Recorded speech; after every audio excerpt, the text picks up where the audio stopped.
Welcome to Expats Everywhere. Can you tell us your name, where you're from, and a little bit about yourself? Hi, I'm Tristan. I'm originally from Washington, D.C. I'm a high school and middle school math teacher, and I currently live in Vienna, Austria, and I worked in Casablanca, Morocco. Okay, so what was it like working in Morocco?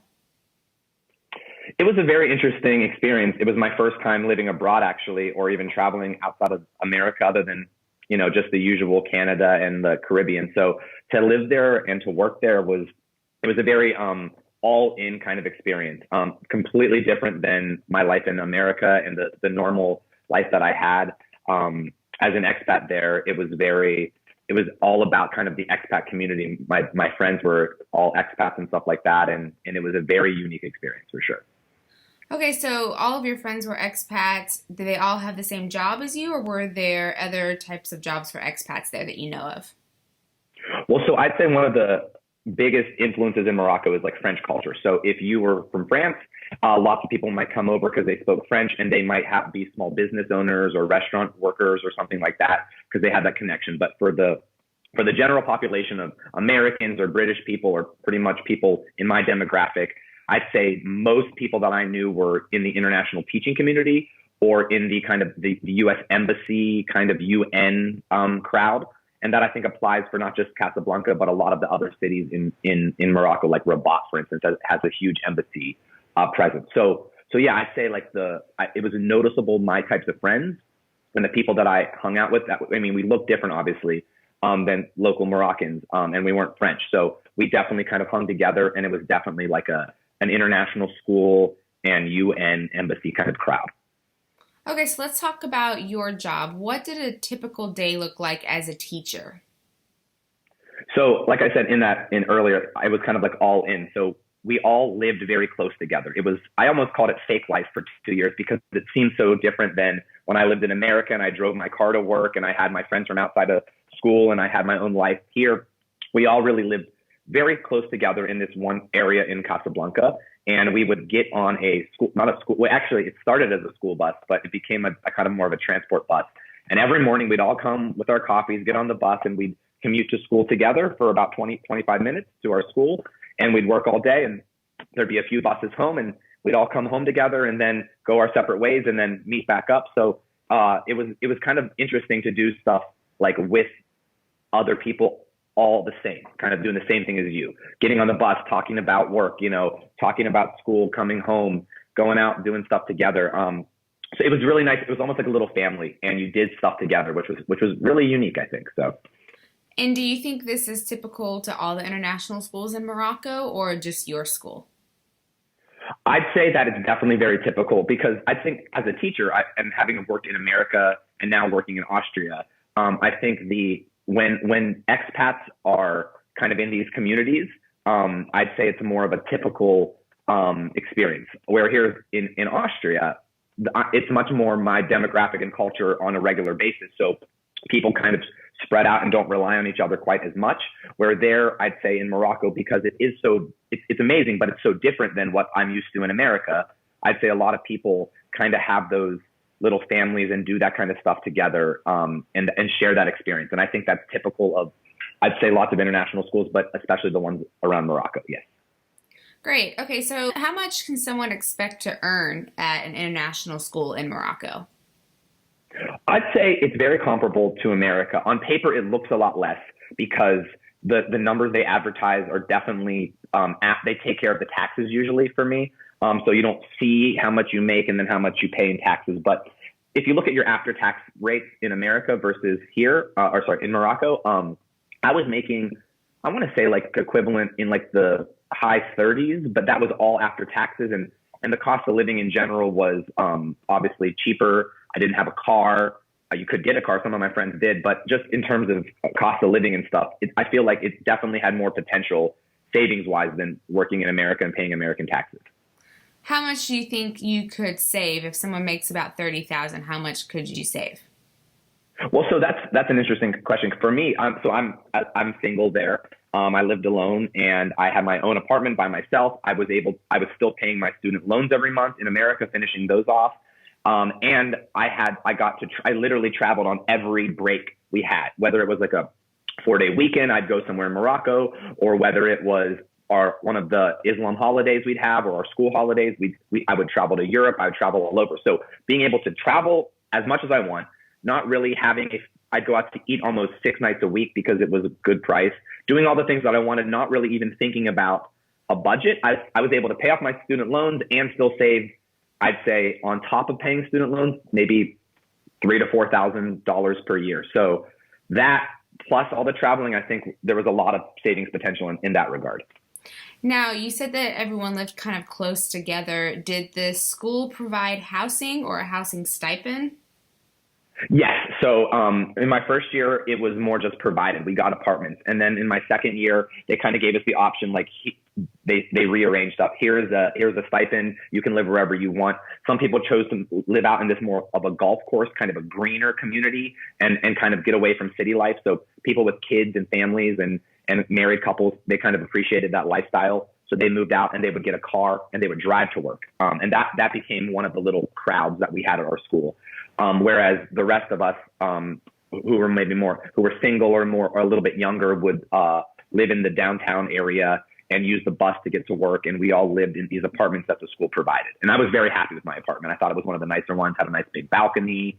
It was all furnished and everything. And it was relatively modern for the street that I lived on and things like that. So I was happy with the living situation. So that's something to consider too when looking for jobs, is you can look at the salary, but then you also look at all the different perks that the school or the job would offer as well, right? Yes, absolutely. Like I definitely on paper make more money in America or here in Austria, but I have to pay rent and I have to do all these other things. So yeah, my salary might have been in the low 30s or something like that. But then if you look at the benefits of housing and things like that, I definitely think that, it was a positive in the money column for sure. Do you have any idea about how much someone who worked at an embassy would make?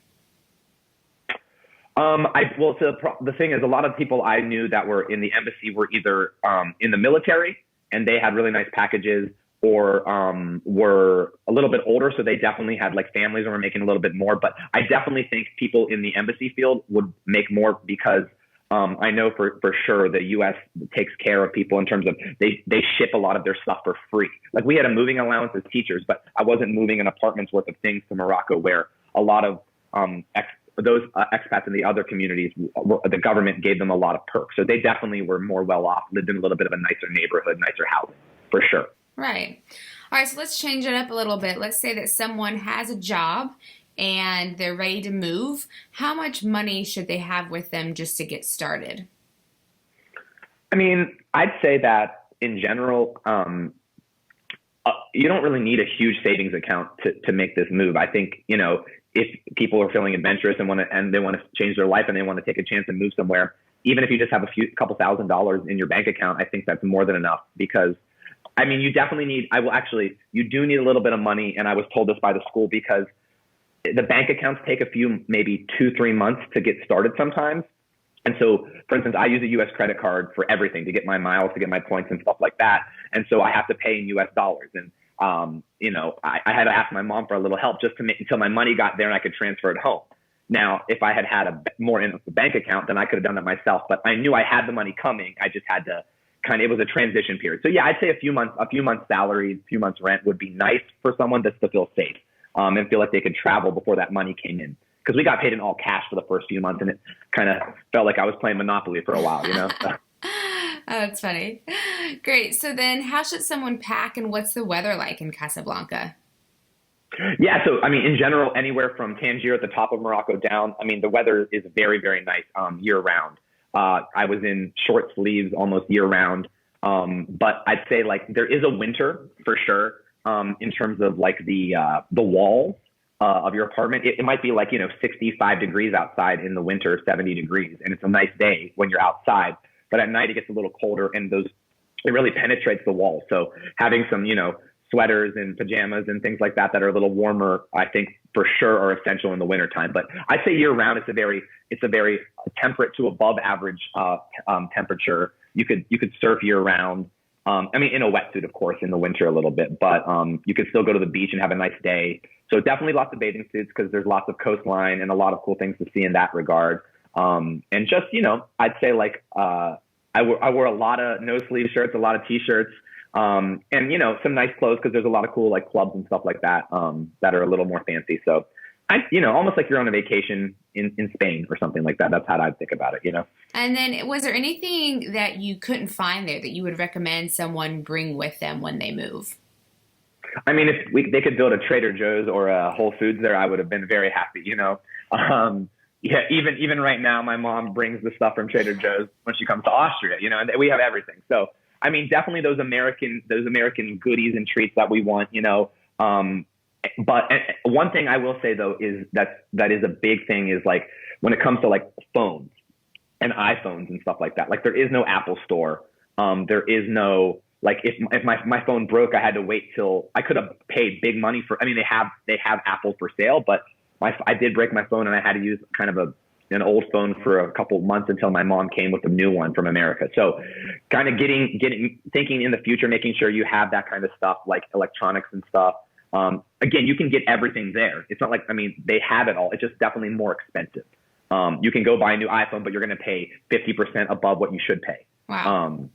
Because it's not necessarily like it's not a verified Apple vendor, but they have normal malls and stores. Like they have a Virgin store, for instance, where that's like the Virgin Mobile Superstore. So like they have all the electronics you can get, so it's not like you can't get stuff, but definitely some of those homey comforts, food wise, and just the things that you think, like pumpkin pie spice. Like I needed some of that. I want to make a pumpkin pie. My mom brought me some cans and I made a pumpkin pie. So just the normal stuff, Now, how safe was Casablanca, and did you personally feel safe there? Well, so I guess and this is definitely a two-sided question because it's definitely different for a man than a woman.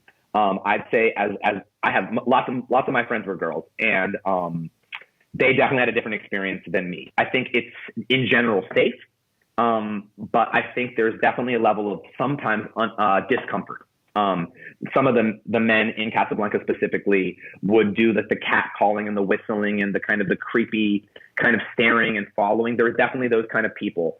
And that definitely made a lot of people uncomfortable. I mean, I'd go running in the street sometime with my friend who was a woman, and they would like cheer me on, like, "Oh, he's running with a woman," like, "Hey, like, good job, man," or I'd ride around with her on the back of my bicycle, and they would like, "Oh my gosh, what are we seeing? This is crazy," and like just cheer. So, and that was fun, But like when it was just women alone, like they could be a little bit more creepy.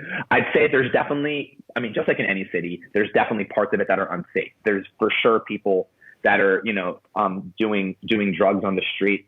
There's definitely a problem, I think, in the country with the people who puff paint from the bags, like kind of like scary, like kind of that's like their cheap drug. And it's clearly not good for them. But there's a couple kind of crazy people around. But in general, 99% of the time, Casablanca was in the parts that we were in had, good restaurants, a good community. You felt safe. I would walk my friends home at night if we were at like a house party.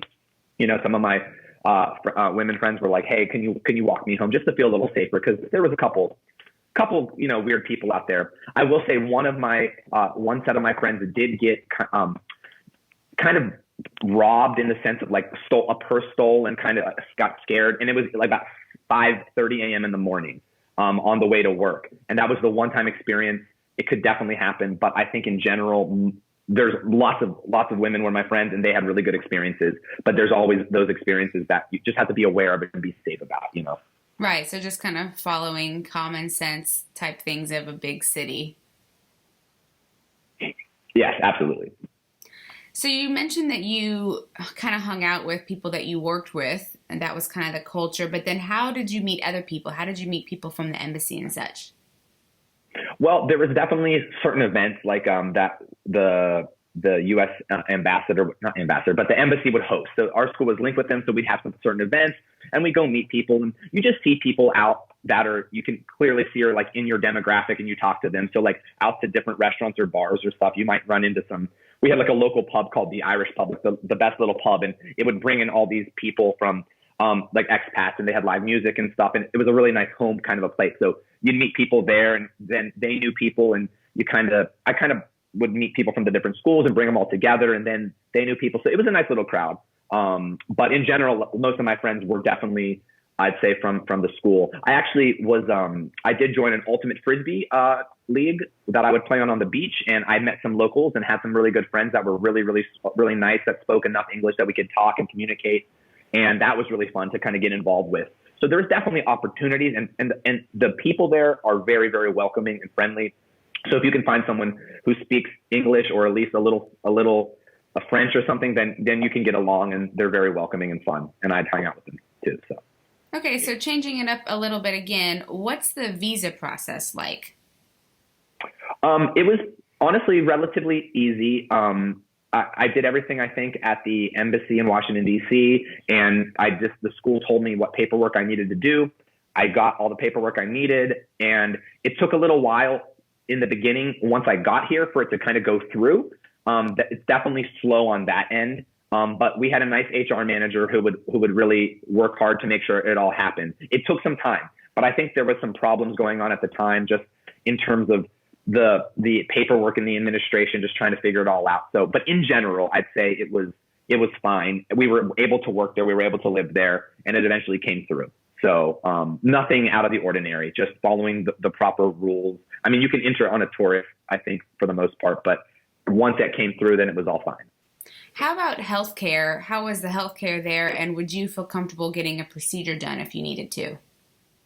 I'd say healthcare was definitely below average. We had some English-speaking doctors that the school would bring in and give us some, free checkups and stuff. And I actually I got like a parasite infection, I think from some spinach or something like that, for about 2 weeks. And I think in general, some of the doctors there are kind of quick to overprescribe antibiotics, in my opinion. Like just, take this. And I was a little worried about stuff, but I also have known people who got really sick and have had some procedures and things were fine. So there's definitely different levels of hospitals, and I think we can afford the nicer ones in general. I think going to like a local hospital would not be ideal for anyone. I would not want to have that experience. But I'd say overall, like we had a healthcare package, and it actually was a nice package. We could work in America as well and in Europe, so that it was really a good one. But in terms of healthcare there, I'd say it's definitely I would be a little skeptical. I would fly home to get a procedure. If I had a big surgery, go to Europe or something. Okay. Oh, that's good advice. Did you think that Morocco was a good travel hub? Why or why not? Yeah. I mean, I did spend most of my money traveling to Europe because I had never been to Europe, and I became really addicted. Like Europe is amazing. And Morocco is so close. It's pretty much a part of Europe in that sense. You're right. You could take the ferry. If you lived in Tangier, you could take the ferry to Spain. And that was really cool. So yeah, Casablanca Airport, it had direct flights to Washington, D.C., which was really cool. My mom and my friends and my dad, they'd come over direct. I'd go home direct. So that was nice. The Royal Air Morocco airline I got a lot of points on it, got a lot of upgrades. So it was a pretty nice airline. I was fine with it. Casablanca Airport, it's getting a renovation. It's getting upgraded. But I mean, the process there is a little, every time you got to stamp in, stamp out, stamp in. It was kind of like, took a little time. But yes, it was a good hub. There was good prices. And honestly, yeah, I was able to travel to a lot of cool places. And then also Morocco. Like Morocco in itself is a beautiful place to travel. There's amazing beaches. I went skiing in Morocco. You could go to Marrakesh for the weekend. There's a new high-speed train that got put in that goes direct to Tangier in like an hour and 20 minutes. It's crazy. You could rent cars. You could drive. It was overall pretty safe. So like, I think in terms of a travel hub, I would say for where it's at and what you have access to, you got to get that little, that world, that romanticized world that we think about in the Casablanca movie, and like the Medinas and the mosque. You get that life, and then you can have easy access to Europe. And that was pretty cool. So I'm not complaining. I had a great travel experience while I lived there. Great. So lastly, can you tell us some pros and cons about living in Casablanca? I'd say specifically Casablanca and Morocco, like some of the pros is like I could surf every day after school. So I had access to the ocean. There were some beautiful landscapes. I think I saved a good amount of money and was able to travel a lot. I made some awesome friends, and I'd say there's definitely a lot to do within the school community. However, I'd say some of the cons would be that me specifically, I'm a very energetic person and I like to do stuff. And I felt sometimes, I don't want to say trapped, but very, I got bored sometimes. I think if you had a family or if I had like a wife and a kid or something, it would be a little different. I'd have someone else to share it with. But I relied a lot on my friends, and they were definitely the pros, having amazing friends. But just in terms of me doing my own thing, sure, I'd go out on a bike ride. I'd try to find new stuff. but a lot of it was like going out to eat, going out to drink, having little parties, surfing, going to a beach bar. And it kind of got repetitive after the second year. I was kind of like, the first year was great. The second year I was kind of like, I was a little bored. I just don't know if there was a lot of cultural events, festivals. There's not that kind of that thing that I need. Awesome. Well, Tristan, thank you so much for telling us today about Morocco. Absolutely. No problem. My pleasure.